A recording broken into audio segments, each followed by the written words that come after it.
Je profite de ces quelques rayons de soleil pour vous parler de la Lune. Ça tombe bien, ce soir c'est la pleine Lune en Cancer vers 22h, 23h. Je vous ai fait un petit topo sur la Lune en signe avec tous les signes, donc ça commence bien, je vais pas traîner. En plus c'est très très long, j'ai 15 pages. Je sais pas en combien de fois je vais le faire. Alors la Lune en nous est une résonance venue du passé. Elle se manifeste de manière automatique comme un réflexe conditionné par notre éducation, notre milieu familial. Elle correspond à l'ambiance émotionnelle ressentie dans l'enfance et à l'énergie en particulier incarnée par notre mère ou la personne dont le rôle était maternant et nourrissant. Ça peut être un père ou une grand-mère ou une tante. Elle révèle la lune en signe, un mode de fonctionnement intime, celui de notre monde intérieur qui vibre de toutes nos émotions, nos sentiments, nos souvenirs, nos blessures, notre imaginaire, tout un monde secret de subjectivité intangible, protégé en général du regard extérieur par une carapace sociale bien solide. La lune décrit un besoin à respecter, celui de se sentir en sécurité et en accord avec soi-même. Moi, je ne connais personne qui ne désire pas être en sécurité et en accord avec lui-même. Par contre, on peut parfois, par méconnaissance de soi, s'en éloigner, se négliger, voire se perdre. La lune, en ce sens, est une boussole. Ce besoin épousera le signe et plus largement l'élément dans lequel la lune a baigné depuis sa venue au monde. La lune est reliée au signe du Cancer, à l'eau douce intra-utérine. C'est l'origine de notre monde qui évoque notre foyer, notre maison, notre cocon et notre mère. C'est notre fond de ciel ou maison 4. Un cordon ombilical est à couper pour pouvoir aller vers le milieu de ciel. C'est le projet de s'émanciper, de grandir.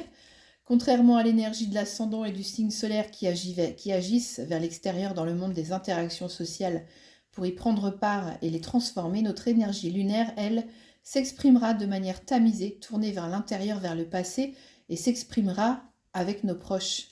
Elle est donc bridée naturellement par les relations sociales, sa nature même est refoulée dans l'ombre très tôt, par autoprotection et instinct de survie parce qu'elle est fragile et parce que nous ne pouvons pas déballer toutes nos émotions invasives et bruyante à tout bout de champ comme un enfant, vivant en communauté, en groupe, dans la bienséance et le respect des règles et des limites des autres. C'est ce qui est appliqué plus ou moins délicatement dès l'école, voire même dès la crèche, voire même dès le berceau.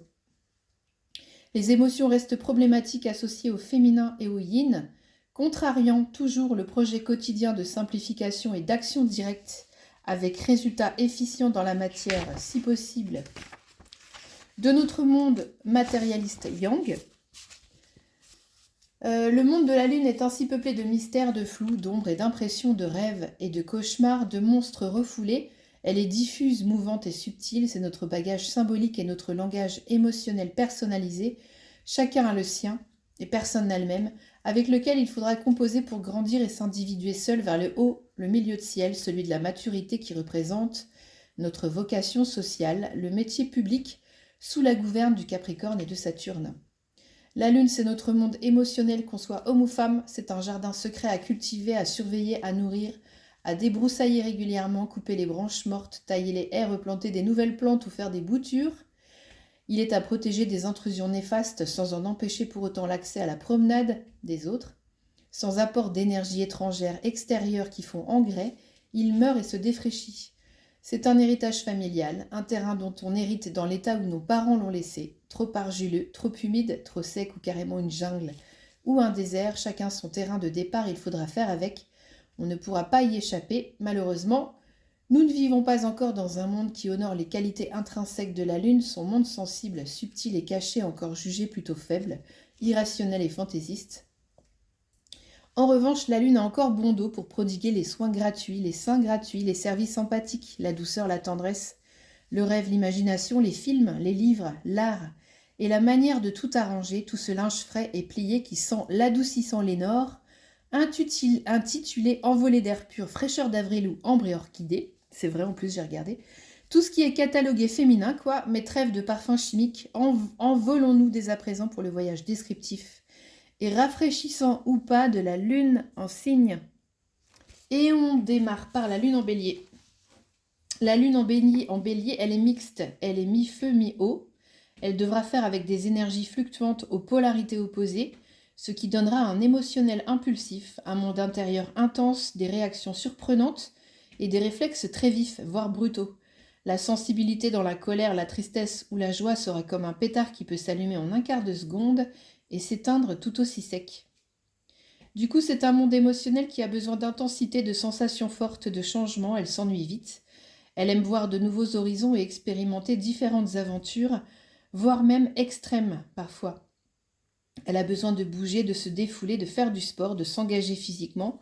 Son débit émotionnel est rapide, comme de grandes décharges d'énergie qu'il faudra gérer et maîtriser. Cela fait d'elle une instable difficile à canaliser, mais qui peut être très volontaire ou très déterminée pour démarrer un projet quel qu'il soit et le prendre à bras le corps. C'est un placement de détermination et de volonté. C'est le dynamisme, le courage, le besoin de s'exprimer du bélier allié aux qualités sensibles et adaptables de l'eau qui peuvent faire des personnages très dynamiques avec une bonne énergie motrice pour elle-même ou pour les autres, des locomotives, et pour défendre une cause noble et juste. A l'inverse, elle peut souffrir de baisse de morale et de perte d'énergie parce qu'elle ne sait pas se poser, se reposer, relâcher la pression. Impatience, impulsivité, nervosité, bellicosité sont les mamelles en négatif de la lune en bélier, mais l'avantage, c'est qu'elle n'est pas revancharde. Elle oublie tout de suite pourquoi elle vient de s'énerver un vrai poisson rouge, sauf si elle a beaucoup de cancer dans sa charte. Là, c'est une hypersensibilité revancharde impulsive et volcanique en mode mère louve. Elle est conquérante et défend son territoire, c'est son réflexe de Pavlov, le rapport de force, un goût pour la compétition, un relationnel à tendance conflictuelle que cette lune va aller chercher automatiquement. Ce qui ne sera pas gage de sérénité, c'est un mode de fonctionnement à doser, en permanence en mode balance, qui peut nécessiter des prises de recul et de remise en question. La rencontre de la Lune avec Mars produit des tsunamis émotionnels et relationnels, le bélier a son orgueil bien arrimé, et l'introspection, c'est pas trop son truc. Il pourra mettre du temps avant de gérer l'eau et le feu, pas se noyer, pas s'éteindre, pas trop chauffer, pas bouillonner, pas partir en buée, pas simple. Un bon exemple de Lune. En bélier, pour le fun, c'est mon côté nœud sud en gémeaux. C'est Angelina Jolie qui compte parmi sa filmographie deux beaux spécimens de représentation de sa lune en bélier. Elle est conjointe, sa lune est conjointe à Jupiter en 9. On a Lara Croft, d'abord dans Tomb Raider, inspirée du jeu vidéo. Jeune héroïne sexy et rebondissante, athlétique archéologue et aventurière solitaire toujours munie de son piolet pour défoncer les méchants capitalistes et gravir les parois abruptes qui mènent aux reliques perdues de civilisations anciennes. Sa passion, et son film Mr. and Mrs. Smith, où elle rencontre Brad Pitt d'ailleurs. Ils y incarnent tous les deux un couple de tueurs à gages aux prises avec une crise intraconjugale causée par la routine, l'usure et tout le tintouin, et qui les amènera à un conflit ouvert et armés l'un contre l'autre pour finir sous la couette, dans des ébats chauds et passionnés encore une fois. On n'est pas dans le subtil, mais là au niveau de l'archétype du bélier, on y est bien. J'ajouterais qu'étant ascendant cancer, on a aussi avec Madame Jolie l'archétype de la mère louve, avec ses 6 enfants moitié faits, moitié adoptés. Elle a même pris la double nationalité de ses enfants d'origine philippine, je crois. Alors la lune en taureau, elle est mi-terre, mi-eau, et c'est le jackpot. Elle a les couleurs de Vénus.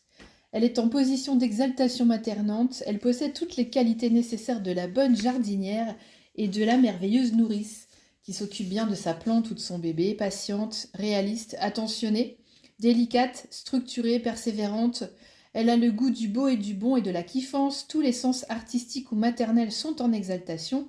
Le bon sens près de chez vous, le respect des traditions, de la famille et de ses racines. Une simplicité et une beauté naturelle qui est prônée comme une valeur fondamentale.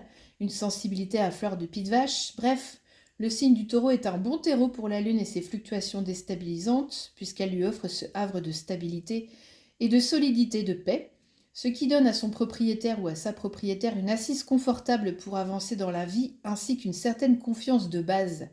Mais comme toute médaille a son revers, on peut reprendre à l'envers toutes ces qualités pour en faire des défauts notables, c'est ma spécialité, c'est-à-dire la stagnation, la têtuosité, ça se dit pas mais j'espère que vous avez compris, elle est bornée quoi, têtue, la difficulté à accepter le changement et les transformations, la discrimination de tout ce qui menace sa sécurité affective, une peur panique de la rupture définitive en général, une peur d'être dépossédée de ce qu'elle aime, donc une forme de possessivité avide qui peut être toxique, qui accumule les biens ou les avoirs ou qui les retient ou qui nourrit trop sa progéniture, un besoin de sécurité qui devient excessif et qui peut générer des conflits internes ou externes parce qu'elle retient tout.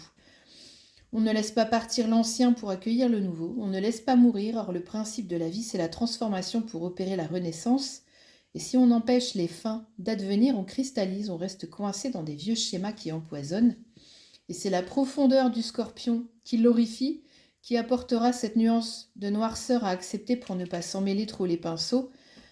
Alors, l'associer au travail psychologique comme un travail de souplesse et de compréhension de soi pour s'harmoniser, accepter d'écouter, de voir ce qui ne nous ressemble pas et laisser partir ce qu'on croyait nous ressembler mais qui nous entrave.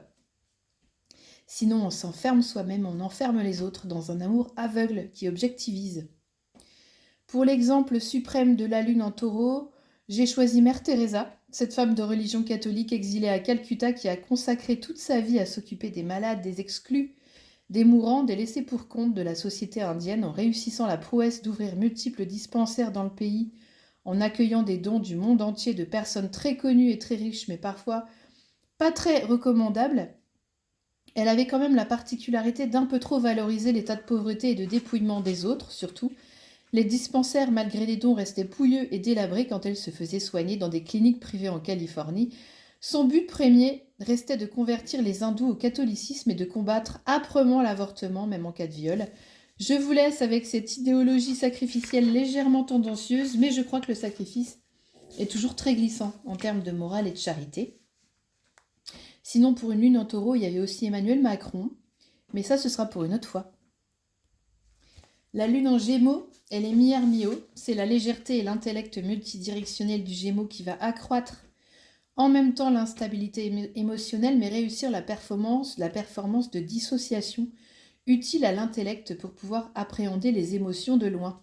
Le Gémeaux sait se mettre de côté pour se regarder, il se dédouble, c'est-à-dire que cette lune sait intellectualiser ses émotions et est capable de les communiquer souvent avec intelligence, clarté et délicatesse. D'ailleurs, c'est un besoin chez elle pour se sentir à l'aise et en sécurité que les émotions ou les situations soient analysées et traduites par des mots ou des pensées qu'elle va partager avec les autres.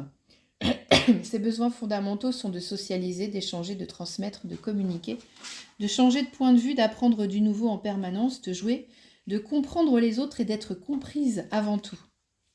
Ici, c'est comme une alliance des énergies créatives de la Lune avec la rapidité de Mercure. On a des facultés pour l'écriture, l'imagination, le dessin, pour l'oralité, c'est-à-dire qu'on s'exprime avec poésie et éloquence et on peut avoir le goût de la narration, raconter des histoires ou juste expliquer des choses. Donc à l'inverse, c'est la dispersion et la suractivité mentale qui peut déséquilibrer cette lune en la coupant de ses émotions.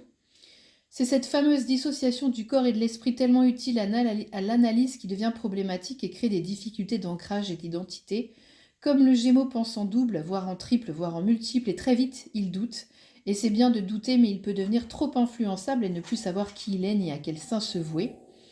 C'est de la nervosité et du stress qui va être généré par ce mélange Lune et Mercure. L'eau circule en permanence et l'air s'affuse dans tous les sens. Donc il faudra trouver des techniques d'ancrage pour s'arrêter de penser et s'enraciner, sinon on risque de ne pas pouvoir matérialiser ses projets et de fuir en permanence l'ennui, l'engagement terrestre et la réalité aussi. C'est l'esprit unidirectionnel et synthétique du Sagittaire ainsi que sa foi qui palliera à ses défauts. La rationalisation à tout prix, donc le scepticisme, le nihilisme et l'ironie très chère à son esprit taquin qui fait masque social et qui est la résultante de ce détachement émotionnel qui le prive de lui-même. L'humour, c'est marrant, mais ça cache toujours beaucoup de vulnérabilité. Si on n'est pas lourd, on n'a rien à alléger. Pour l'exemple, j'ai pris Jim Carrey, pardon pour l'accent pourri, d'ailleurs je ne l'ai pas fait. Pour l'exemple, j'ai pris Jim Carrey, pardon pour l'accent pourri, The Mask, le Grinch, et surtout The Truman Show, ce film génial de lucidité.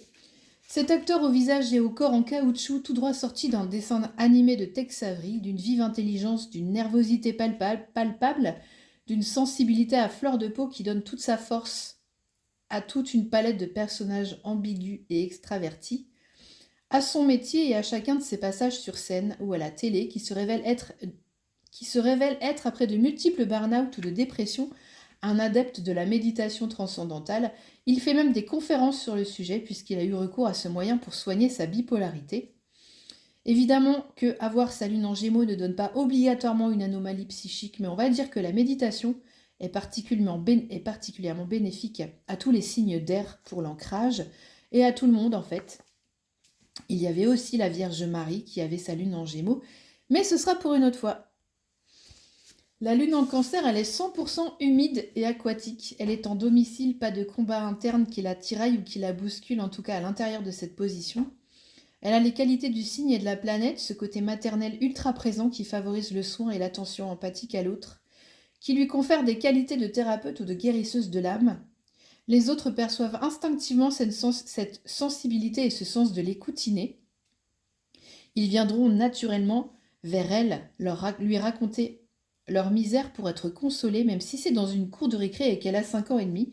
J'imagine que ce placement est plus complexe à gérer pour un homme parce qu'il y a moins de tolérance à l'expression des émotions, refoulement puissance 1000 est plus difficile aussi dans les maisons qui sont tournées vers le public, le social, le service ou les autres, la maison 11, 7 ou 10, où là vraiment on est la maman de tout le monde, dans notre travail et pour les autres. Une sensibilité à fleur de peau, donc tout son être tend vers le passé et la nostalgie de celui-ci. Elle est attachée très fortement à sa famille, à ses souvenirs, à sa mère, à son foyer, à sa maison, à son intérieur caché, donc à ses émotions. Elle ne fonctionne et réagit qu'au travers de son monde émotionnel qu'elle a très fort et très envahissant, et s'engage entièrement dans chaque relation ou projet, ce qui lui donnera une grande vulnérabilité dans les relations sociales. D'une part, il faut qu'elle canalise des flots incontrôlés d'émotions, en général elle ne peut pas. C'est intempestif et tempétueux, d'autre part, il faut qu'elle gère l'après-tempête et ses dégâts, et c'est long. Il lui faudra réaliser la vraie nature de son monde émotionnel fragile et subtil pour comprendre et accepter son besoin de calme intérieur et d'être protégée des influences extérieures. C'est pas une lune qui est faite pour socialiser à tout bout de champ. C'est une lune qui est avec le temps, se capricornise. Le recul et le retrait lui assurent une tranquillité nécessaire à une profonde réflexion et lui permet une subtile perception du monde et des événements. La réalisation de ses propres désirs et de ses hautes aspirations ne passera que par ce processus d'introspection pour lequel elle est douée de nature. Si elle ne respecte pas ça, elle se coltinera toute une batterie de casseroles encombrantes autant pour elle-même que pour les autres. Attention, lune en Cancer, vous n'allez pas aimer entendre ça. Susceptibilité passive-agressive, immaturité, chantage affectif, soin à l'autre, unidirectionnel, sacrificiel, c'est-à-dire négligence totale de ses propres besoins au profit de l'autre qui peut n'avoir rien demandé. Culpabilisation outrancière, sensiblerie excessive, dépendance affective. Et c'est ma lune en Cancer maison 8 qui vous le dit. Chaque signe, chaque aspect a une facette merveilleuse, bénéfique et une autre noire, voire dégueulasse, comme deux polarités opposées. Même les placements en domicile ou exaltés peuvent être très mal utilisés. Quand les carrés ou les oppositions ou les placements en chute peuvent faire des gens hyper sains et équilibrés parce qu'ils ont été obligés de travailler et de réfléchir toute leur vie pour les balancer. Alors les aspects faciles, attention, ça peut rendre feignant. Ici on est dans le libre arbitre total, vous êtes responsable de ce que vous faites de vos placements, à condition bien sûr que vous acceptiez la mission astrologique de la vie. Donc si vous êtes ici, normalement, c'est que vous vous y intéressez. Pour l'exemple, j'ai Taylor Swift, cette chanteuse de country américaine à la vie très intéressante qui a sa lune en Cancer conjointe à Jupiter en 8, qui affrète des quarts entiers de fans qu'on appelle les Swifties, en les amenant les yeux bandés dans ses propriétés privées afin d'organiser des pyjama parties avec elle, où elle leur fait des cookies et joue à des jeux de société. Elle transforme aussi ses concerts en événements magiques et spectaculaires presque religieux, incarnant l'amour inconditionnel sans discrimination et avec une authenticité, sans borne, enfin en jouant le jeu du showbiz quand même, c'est une des plus grandes fortunes des États-Unis. Elle manie super bien les fluides de la maison 8, elle est ascendant Scorpion et a déjà affronté des scandales pas piqués des hannetons.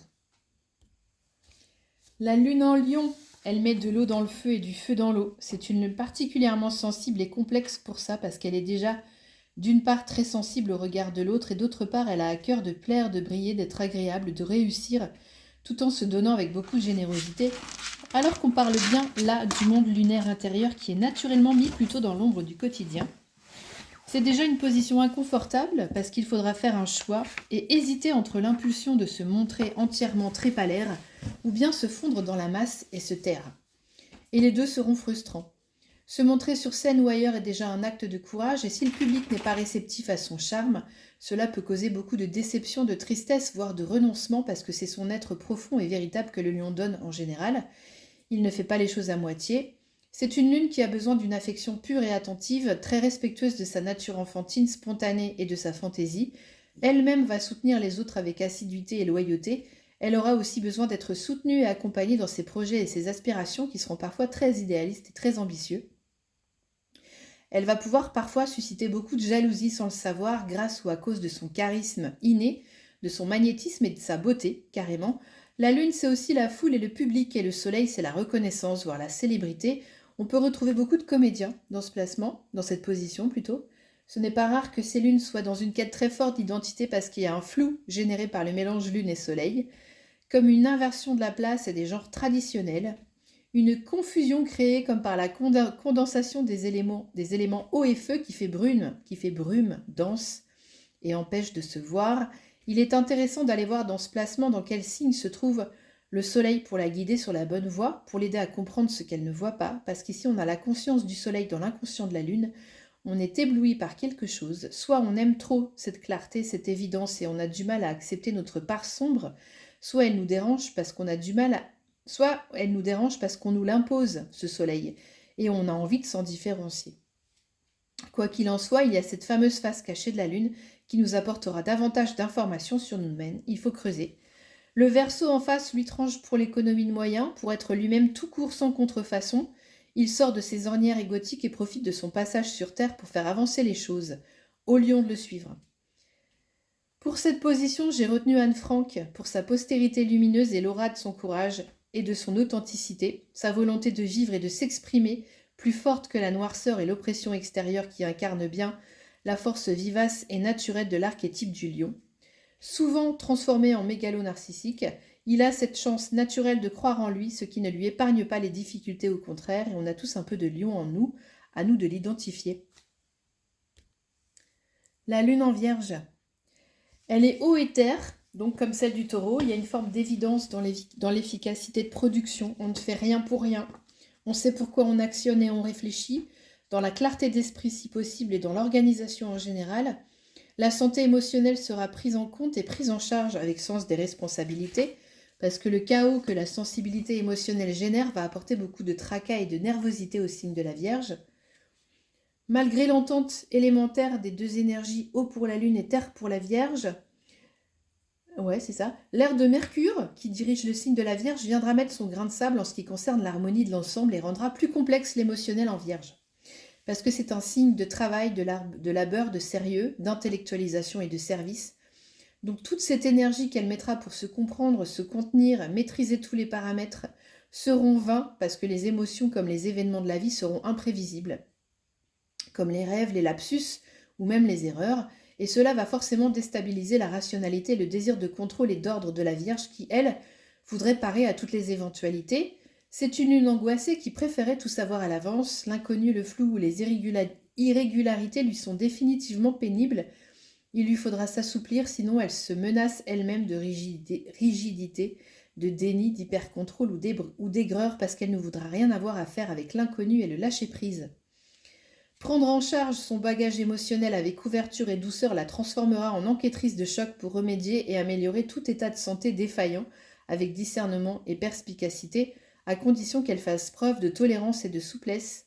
Son sens de la morale et de l'éthique peuvent être altérés par ces difficultés à connecter avec son propre monde émotionnel et faire des barrages, des blocages. Je le répète souvent, mais la Vierge et le Scorpion sont les signes les mieux équipés pour la résilience et la guérison. Ils soignent le mal à la racine, ils ont le courage et la persévérance de creuser, de recreuser et de re-recreuser. La méditation ou tout ce qui a trait au lâcher de la grappe du poisson est indispensable à cette lune, ce qui lui apportera souplesse et fantaisie pour ne pas sombrer dans un délire de perfectionnement infini avec une autocritique et hyper-exigence à la clé. C'est à doser et puis ça passe. Pour l'exemple, j'ai pris J.K. Rowling, celle qui a écrit Harry Potter, qui a su dompter son intelligence émotionnelle, visionnaire et imaginative, côté poisson, en organisant magnifiquement et laborieusement ses pensées via l'écriture, et la création d'un univers magique dans une série désormais mythique à la morale humaniste presque irréprochable, Harry Potter et ses amis donc, et même dans la vraie vie, mais qui de manière très paradoxale affiche une certaine ambiguïté en ce qui concerne la transidentité. Franchement, qu'est-ce qu'on a besoin de savoir tout le temps ce que vous pensez sur tous les gens connus? Comme quoi l'humanisme a ses limites. Bon, il y avait aussi Catherine Deneuve, mais ça ce sera pour une autre fois. La lune en balance, eau et air, encore une fois la dernière. La balance, c'est le signe gouverné par Vénus. qui régit toute la sphère des relations. Son talent à la balance est d'englober toutes les énergies disparates en une seule pour unifier la vie, le monde, les gens, elle-même, pour tout harmoniser. Son souci principal, c'est le point d'équilibre et la justice. Donc ses soucis principaux du coup. En général, elle ne va pas se contenter d'une tranquillité médiocre. Elle, ce qu'elle veut et désire, c'est la paix totale et finale. C'est forcément une lune très délicate, très exigeante, très sociable, qui sait faire des compromis. Et il y a fort à parier que très tôt, elle sera confrontée à des conflits, à des relationnels intenses et compliqués où elle devra faire tampon, preuve de tempérance et de diplomatie pour réguler les humeurs d'autrui. Un entraînement guerrier intensif dès l'enfance, alors que son besoin fondamental à cette lune en balance, c'est la paix des ménages, la paix tout court, et Dieu sait tous les efforts d'adaptation et de lissage qu'elle produira pour en arriver à ses fins. Donc son risque, c'est de ne pas vouloir du tout se prononcer parce qu'elle ne veut pas déplaire. Or c'est impossible, faire un consensus total est impossible sans se disparaître et s'effacer totalement.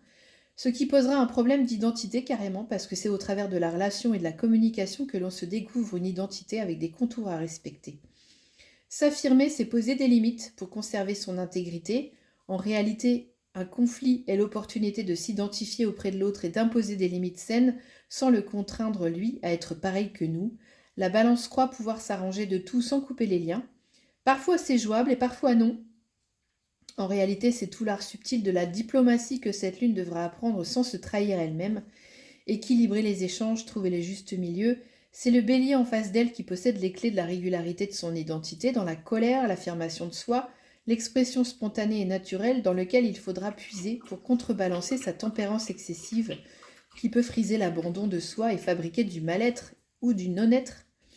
Pour l'exemple de la lune en balance, j'ai choisi Walt Disney, qui va s'approprier les contes les plus sombres et les plus tordus de la littérature populaire européenne pour les transformer en des contes plus soft et plus lisses, tout en gardant l'essence pédagogique des histoires d'Andersen, des frères Grimm, etc. Il a quand même su garder les archétypes du mal et du bien, sans tomber dans la niaiserie totale, et des catastrophes de la vie pour les transcender, en issue finale à peu près acceptable, en tout cas pour l'époque. Moi, je me souviens, j'ai pleuré comme une madeleine devant Bambi, limite traumatisée, et devant Rox et Rookie. Par contre, je déteste Blanche-Neige, elle m'a horripilée dès qu'elle a commencé à faire les lits et la vaisselle de tout le monde, en chantant « Un jour, mon prince viendra, il me dit... » Bref, avec sa pomme, là. La Belle au bois dormant, oui, mais la Blanche-Neige, la Blanche-Neige, non. J'étais pas obligée de donner mon opinion, c'est vrai. Je fais comme J.K. Rowling. Tais-toi, la flouf. Et là, je trouve que comme j'étais trop à l'aise un petit peu, on en arrive à la lune en scorpion et ça va me calmer. Rien que de l'eau de là-haut, cette lune expérimentera très tôt des émotions profondes et intenses, qu'elles soient positives ou négatives. Le scorpion, de toute façon, est rarement placé quelque part pour rigoler, excepté peut-être en maison 3 ou avec Mercure en scorpion, où là, son humour sera corrosif et ébouriffant, mais c'est parce qu'il en chie un peu. Cette lune est complètement connectée avec le monde subtil et invisible. Elle comprend l'ordre naturel ésotérique des choses dans la notion de transformation et de deuil à faire pour pouvoir renaître, ce qui la rend évidemment très perspicace et lucide, mais aussi finement sensible à toute notion de danger. Bonjour l'anxiété et l'intranquillité. Ici, pour l'occasion de la lune en scorpion, en reprenant l'analogie du jardin, je dirais qu'il y aura un réel rafraîchissement à faire sur le terrain familial, pour ne pas dire carrément toute la terre de la lignée transgénérationnelle à retourner dans tous les sens afin de pouvoir éliminer toute vieillerie empoisonnée, secret tabou, non-dits et autres héritages pourris et enterrés, à mettre à l'air libre sur la table, purger tout ce qui traîne, assainir et replanter sur un terrain sain et fertile. Ce sont des lunes qui sont amenées à beaucoup travailler sur elles-mêmes autant qu'elles se préparent tôt à l'exploration de leur psyché, à la remise en question de leurs racines familiales, tout ce qui est de l'ordre de la psychologie, de la mort ou du monde inconscient, les fascinera beaucoup tout en leur faisant probablement très très peur, mais ce sera indispensable pour une transformation certaine, pour une renaissance joyeuse à la vie. Parce que oui, quand même, les lunes en scorpion, elles peuvent être joyeuses. Comme tout le monde, ça marche pour tous les mélanges d'énergie lune-Pluton, donc lune en 8, lune conjointe à Pluton, lune aspect carré, opposition, semi-sextile, quinconce à Pluton. Le signe du Cancer en maison 8, le Scorpion en 4, etc. Donc autant dire que cela concerne beaucoup de monde. Mais là précisément, vous serez en première ligne, vous n'aurez pas le choix puisque vous avez été confronté très tôt à des choses opaques, cachées, malsaines ou carrément violentes qu'il faudra mettre à jour Alors autant choisir la psychothérapie plus que la... Alors elle est bien celle-là, donc je la recommence et il y a mon chien qui me déconcentre. Alors autant choisir la psychothérapie plutôt que la psychopathie. Et je vous dis ça parce que je suis Lune, Mercure, Mars et Saturne en maison 8, alors pas de panique, c'est passionnant la psyché. Et c'est un travail très utile qu'il ne faut pas négliger parce que si vous êtes dans un vrai éveil spirituel et un vrai désir d'émancipation ou de libération de l'ego, cela ne se fera jamais sans un vrai nettoyage de votre psyché. Et c'est dur et c'est long, mais c'est le vrai message de Pluton et de Saturne. C'est ça la seule manière de reprendre votre pouvoir, parce que Pluton, c'est quand même le pouvoir, c'est de vous remettre en question. Il faut être par contre très vigilant sur la personne qui va vous accompagner, parce que c'est avec cette lune, il y a déjà une emprise inconsciente en vous, qui se remet en place avec un ou une autre en créant le fameux schéma répétitif. Et le but, c'est de vous libérer complètement en comprenant en profondeur le processus de cette emprise parce qu'il se répète de manière transgénérationnelle et qu'en le comprenant subtilement, vous allez le stopper et pouvoir vous libérer. Donc effectivement, on n'est pas dans la magie ni la sorcellerie, on est dans la compréhension de la vie psychique et l'astrologie amène un cadre spirituel. Pour l'exemple, j'ai choisi Zinedine Zidane, voilà.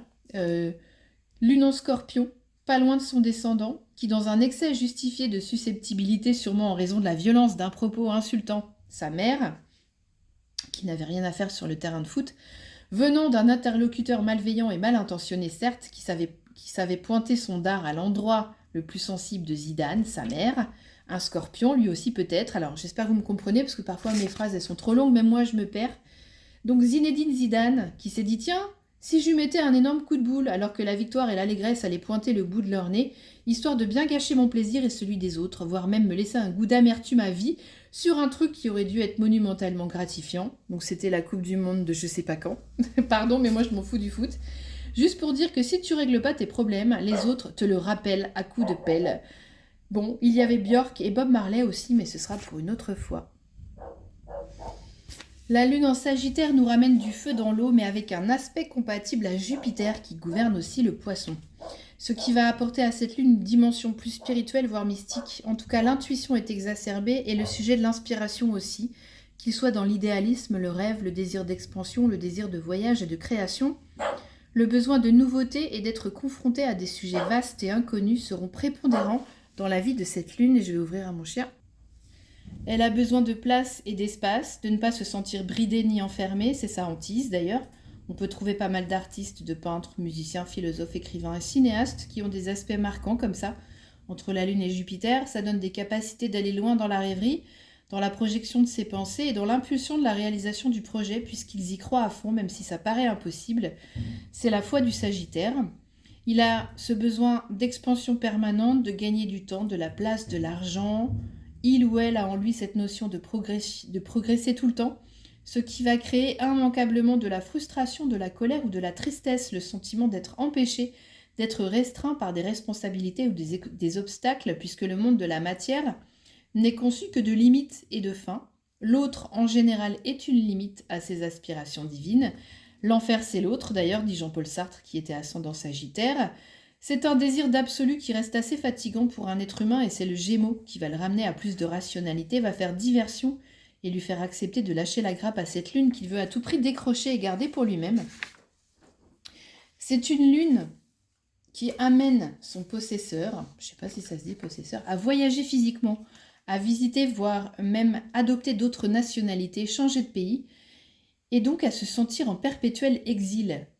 Elle peut épouser des gens ou des cultures étrangères de manière élective, être élitiste et snob aussi au pire, en tout cas avec des aspirations ou des ambitions élevées. J'ai choisi Van Gogh, et souvent les peintres plus que les dessinateurs vont avoir un aspect jupitérien, comme si leur activité leur demandait plus de romantisme et d'exaltation basée sur leur impression, leur ressenti, quand les mercuriens utilisent plus le fil de leur pensée. Donc bref, Vincent est un créateur engagé corps et âme à son art, exilé de son pays d'origine, la Hollande. Il travaille avec intensité et foi, toujours en contact direct avec la nature, et ça j'ai oublié de le dire, mais le Sagittaire a cette affinité et sensibilité particulière à la nature. Il sacrifie toute sa vie sociale, Vincent, donc à la peinture. Il voyage pas mal pour travailler, la plupart du temps il est seul, et a énormément de difficultés dans ses relations même amicales, tellement il est engagé et jusqu'au boutiste. Il s'arrachera même l'oreille de colère après une altercation avec Gauguin, venu passer quelques jours avec lui à papoter peinture, et visiblement il ne partageait pas les mêmes idées, ce qui l'avait fortement contrarié, jusqu'à s'automutiler. Avait-il eu cette impulsion très sagittarienne de vouloir imposer sa vision des choses, croyant tout savoir mieux que tout le monde, ou juste était-il trop fusionnel en général, et Gauguin l'a envoyé péter? Bref, il meurt, et là je raccourcis, et ce qui est intéressant dans son histoire, c'est la bataille d'une femme, seule, elle aussi, qui avait une telle foi en lui et en ses œuvres qu'elle consacra toute sa vie à faire reconnaître le talent de Van Gogh dans le milieu artistique néerlandais, légèrement fermé à la nouveauté. Et c'est Johanna Van Gogh, sa belle-sœur, la femme de son frère Théo, qui hérita de ses œuvres après la mort de Théo. Elle crée littéralement la renommée du peintre grâce à son acharnement pour obtenir l'appui des marchands d'art, tout en contrôlant la circulation des œuvres et du prix des œuvres. C'est elle aussi qui a réuni, mis en ordre et édité toute la correspondance de Théo et de Vincent et qui a permis d'éclairer la vie et le travail de Van Gogh sous un nouveau jour, quand on le prenait juste pour le dernier des illuminés. Et ça, c'est une belle lune en Sagittaire. Je ne sais pas si elle est Sagittaire, je n'ai pas vérifié, mais pour Van Gogh, en tout cas, c'était sa lune en Sagittaire. Un peu long, pardon, pour la lune en Sagittaire, j'ai débordé. Il y avait aussi Dalida et Einstein aussi, mais ce sera pour une autre fois. La lune en Capricorne, c'est quand Saturne vient faire un petit coucou à la lune et qu'il s'installe définitivement. La lune aussi devient un maître du temps et de la sagesse par capillarité. La lune ici est censée être en exil, donc pas chez elle et pas à son aise, mais je pense qu'elle est quand même sacrément bien éduquée, cette lune en Capricorne. C'est un aspect de maturité inné pour ça ou son propriétaire qui lui permet un certain recul sur les choses ou les événements de la vie. Comme une maman ermite qui a déjà longtemps cogité dans sa grotte et qui est prête pour retourner dans la vie avec son bagage émotionnel en bandoulière déjà traité, mais qui doit se réhabituer pour cela aux interactions sociales, alors qu'elle s'en était jusque-là hyper protégée. Effectivement, en lune en Capricorne, les émotions, même s'il y a hypersensibilité, et ça c'est pas rare, sont réprimées et mises naturellement à distance pour pouvoir gérer avec sang-froid les différentes situations. Elles sont donc stockées assez longtemps pour être libérées en général d'un coup sec, en raz-de-marée, pour disparaître assez rapidement après. Ça peut donner donc des raz-de-marée intempestifs d'émotions qui, s'ils sont pratiqués régulièrement comme une purge, équilibrent le monde émotionnel. Sinon oui, la lune risque de se durcir et de cristalliser toutes ses blessures au point de se raidir, voire de se fermer définitivement. Elle va souvent paraître austère et froide, cette lune. Le Capricorne va colorer les planètes de sens de responsabilité, de sens de l'éducation, de travail laborieux, de patience, et tourner les objectifs lunaires vers un aspect public, pragmatique et professionnel, où elle pourra exercer toutes ses qualités ainsi que ses ambitions qui seront fortes. Aussi donc, elle peut émotionnellement beaucoup s'engager dans son travail, ce qui n'est pas une place très confortable pour la lune, censée être protégée dans un cocon. Probablement qu'une lune en Capricorne est censée faire pencher la balance vers son monde intérieur souvent, son foyer ou sa famille pour s'équilibrer et se ressourcer dans le signe du Cancer parce qu'elle aura tendance à trop donner pour sa vocation ou son travail. N'empêche que cette lune pourra certainement réserver beaucoup de surprises quant à son aisance à guider les autres et sa compréhension intuitive des règles de la vie et du temps. Probablement aussi qu'elle mettra du temps à réguler ses émotions.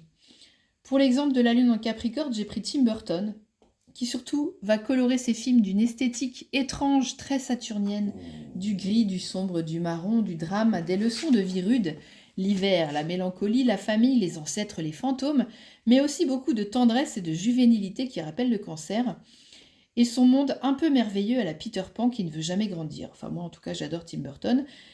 Sinon j'ai aussi un truc bien gratiné sur Marine Le Pen, dans un autre style, qui dit un jour avec sa lune en Capricorne bien attachée à son père, qu'une mère, c'était un jardin secret et non pas une décharge publique, pour se venger de Pierrette, qui avait posé à poil dans Playboy en 87 déguisée en soubrette pour embêter son facho de mari. Là, on voit tout le côté bagage transgénérationnel bien lourdeau qui n'est pas prêt de se régler. Suis-je objective? Je ne suis pas sûre. Voici la lune en Verseau. Les émotions gouvernées par Uranus seront forcément très mises à distance, comme le fait le Capricorne, mais en plus définitif. C'est un détachement profond avec son monde émotionnel que la lune en Verseau sera amenée à vivre. D'abord, grâce à cela, elle sera très rapidement encline à devenir indépendante et autonome, voire même originale et avant-gardiste, poussée qu'elle sera à devenir elle-même sans avoir à respecter les traditions familiales ou sociétales, ou à approfondir ses connaissances dans un domaine technique en particulier qui n'intéresse qu'elle. Elle partira donc sur son chemin avec son chien, son petit bagage, ses idées démocratiques et révolutionnaires dedans, ouverte à la différence et à l'altruisme.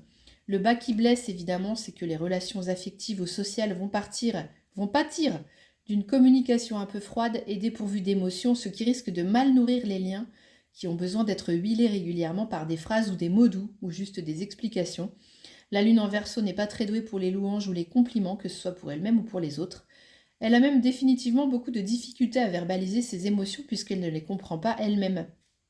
L'aspect autoritaire de Saturne, mélangé à la nervosité d'Uranus, peut donner aussi beaucoup d'instabilité et de sautes d'humeur, et finir par transformer cette lune en Verseau en dictateur si elle ne prend pas garde de s'assouplir le sentiment, de se laisser aller à faire confiance à l'autre. Elle peut tout prendre sur son dos en bonne saturnienne, et se sentir ainsi rejetée et stigmatisée quand elle est trop avant-gardiste et originale. Quand on est différent, on se sent forcément rejeté, et c'est une illusion que les autres valident par peur aussi de l'être du groupe, et c'est un sentiment très tenace. Une lune en Verseau a besoin de se valider elle-même sans se marginaliser, en trouvant une place intermédiaire, être innovant et indépendant mais au service du collectif. C'est un peu l'idéal uranien. Restent ses capacités ingénieuses à trouver des solutions rapides et pas chères aux problèmes du quotidien, et sa vision visionnaire comme une capacité à faire des sauts quantiques, des allers-retours dans le temps, qui lui donnent des réponses en avance à des questions que les autres ne se sont même pas encore posées. Elle aura pour cette raison le sentiment d'avoir tout compris, ce qui est faux, puisqu'elle maîtrise moyen le monde émotionnel et ses subtilités. Elle croit que les autres sont tels et que ces lois s'appliquent à tout le monde, et c'est refaux. Et c'est le lion en face qui rétablit l'équilibre subtil de l'ego et de l'amour-propre, avoir une individualité solide et indispensable dans le groupe à égalité avec les autres. Pour l'exemple, j'avais bien Jésus-Christ, mais c'est un linge délicat pour l'exemple, j'avais Jésus-Christ, mais c'est un linge délicat que je n'irai pas laver avec ma grosse machine à laver, là j'invente. Non, j'ai pris John Lennon, qui lui ressemble beaucoup, c'est vrai. Après avoir fait partie du groupe mythique des Beatles avec le succès phénoménal qu'on leur connaît, il est un des seuls à être parti sur un terrain artistique plus radical, original, plus politique, poétique, voire spirituel, en tout cas détaché d'une certaine bienséance. Son couple particulier avec Yoko Ono et son engagement pacifiste, sa chanson Imagine. Après, je crois qu'il avait quand même un peu pris le boulard, mais il y avait de quoi se prendre pour Jésus-Christ. Si on lui avait laissé le temps, il aurait probablement accompli plein de super belles choses, mais bon, ça, on ne le saura jamais. Alors évidemment que toutes les lunes en Verseau ne finissent pas leur vie de manière prématurée et violente. Il y a aussi Angela Merkel, le pape François et Rocco Siffredi. Voilà, il y a du choix, hein. Et enfin, la lune en Poisson exhorte Neptune à venir se préoccuper de ses émotions, qu'elle va transformer en océan de perception universelle et de connectivité amoureuse au cosmos et au grand tout. J'imagine que là, c'est le pompon pour toutes les formes de dons extrasensoriels et d'inspiration utopique, poétique, imaginative, artistique ou guérisseuse. Le monde émotionnel doit être une cascade, que dis-je, les chutes du Niagara, si la tristesse s'en mêle, comme un long et plaintif riff de guitare dans une chanson de Prince, lune en Poisson évidemment. En tout cas, elle doit être difficile à canaliser, cette lune en Poisson, de même que la propension à la compassion et à l'amour inconditionnel, à la religiosité, au dévouement pour une cause humaniste, ce qui donne un risque de s'amouracher du premier venu, qui n'était peut-être pas finalement le bienvenu. Neptune ici, dans le monde de la Lune, peut donner beaucoup d'imagination, une illimitation des possibles, un romantisme exacerbé, une gentillesse et un manque de discernement qui peut faire chuter dans le monde terrestre, parce qu'on aimera l'autre sans avoir ni posé de limite, ni fait le point sur la réciprocité des affections.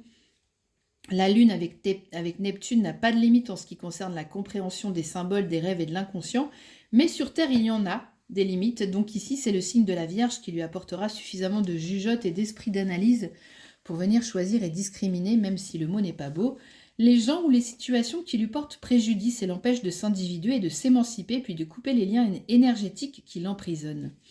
La justice avec son épée, ça peut être la Vierge aussi. Avec son intellect, elle réfléchit, elle analyse, elle soupèse, puis elle prend une décision, elle tranche, mais elle ne tue pas, ni elle ne coupe les ponts forcément. On peut parler du fameux syndrome du sauveur qui est situé ou attribué en astrologie à l'axe Poisson-Vierge, maison 12 et 6.